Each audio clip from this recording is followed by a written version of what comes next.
Digital transformation is one of the most important challenges for companies in the coming years, and certainly now as part of the emergency of COVID-19, many companies will be forced to accelerate their efforts.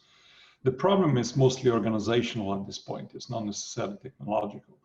And it really rests on the currently insufficient ability to evolve by harnessing the power of new technologies, but really also the business processes in large organizations and the organizational design that encompasses people actions. Digital transformation is a problem because it requires significant collaboration between people, much more so actually than the older technologies. And harnessing a collective intelligence of people with very different skills across large enterprise networks, very often global, is a real challenge. So what we set out to do is to use empirical data based on observing the results from a large professional services firm that drive digital transformation for its clients. And we specifically looked at the performance of salespeople. This is a consulting firm that was engaged, the salespeople that were engaged in large enterprise sales of services enabled by information technology, digital technology, to large enterprises, so large business-to-business work, over a period of 4 years. And we tried to look at the performance, the drivers of the performance in that cohort of people. So we're talking about a few hundred people, and we had a sample of about 100 salespeople and about 1,300 sales support people.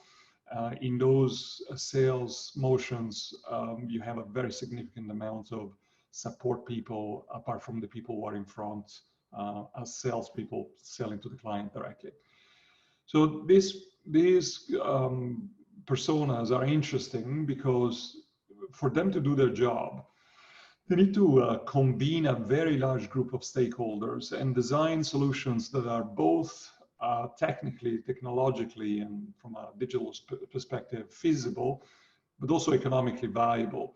So they are essential in the process of innovation because they translate the inventions and the new technologies that are available, for example, all new techniques and algorithms, into execution at scale by interpreting the needs of the client target organization and helping that client organization redesign their operations and their organization.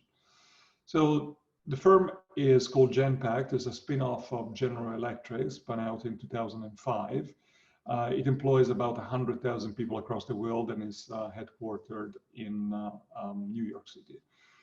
We used Microsoft Workplace Analytics for the analysis of communication and networks. And there were 2 groups of employees, as we said. So we had about 1,500 people between salespeople and sales support people who were looked at the workplace analytics. So the salespeople and the sales support people. And then there was a small subgroup of about 92 people for which we used a bigger set of data points, namely data points related to sales attainment, to try to understand what drives attainment of that performance. We did that over 4 years, which means that we took out a number of outliers. We were able to smooth the effect of bumper years that salespeople sometimes have, and that probably makes the analysis a little more robust.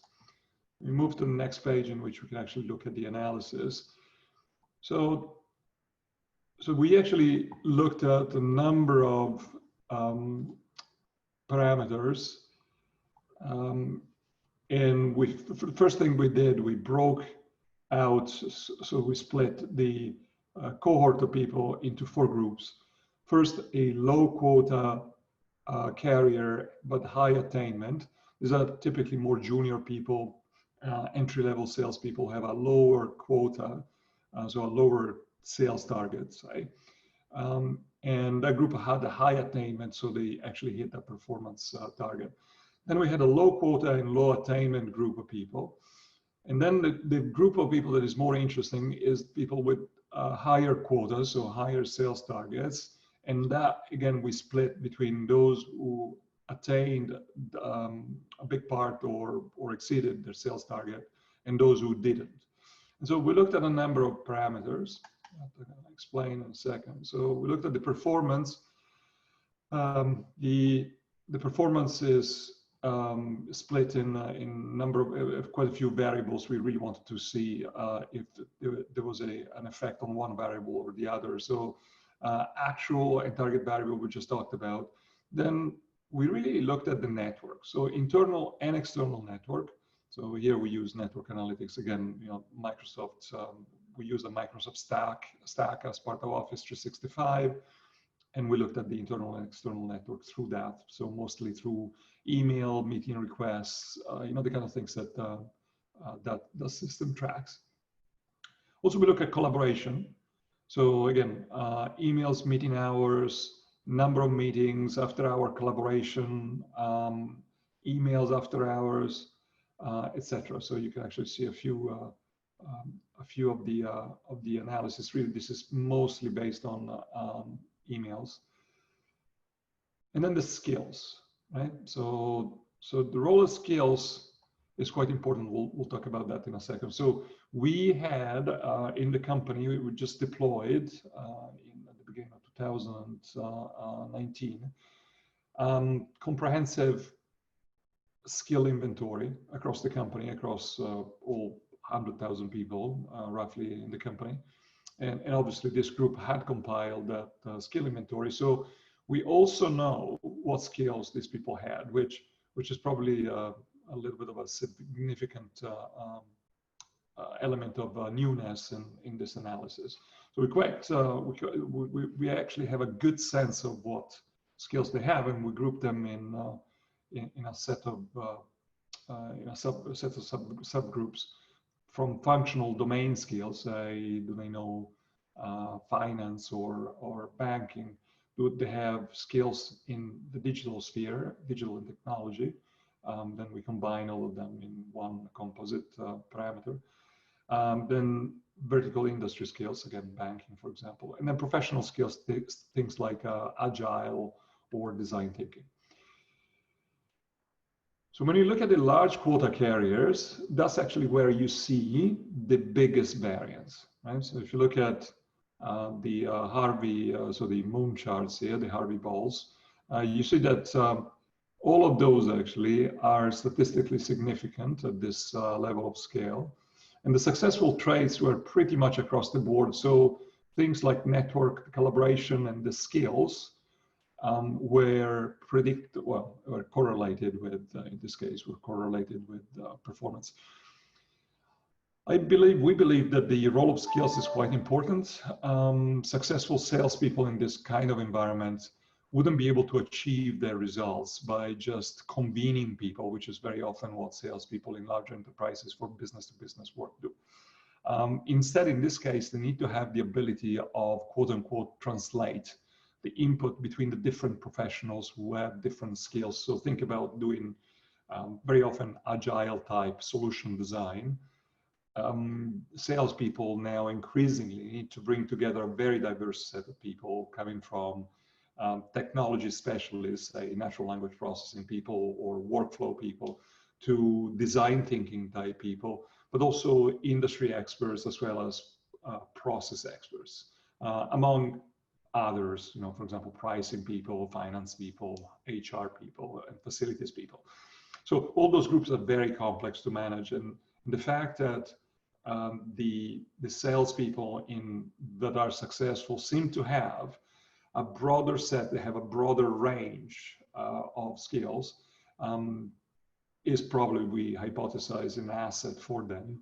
Well, the data bears out that broad set of skills. In this case, we measure skills as people who have at least an intermediate level of proficiency in those skills. So there's about 60 skills in those subgroups.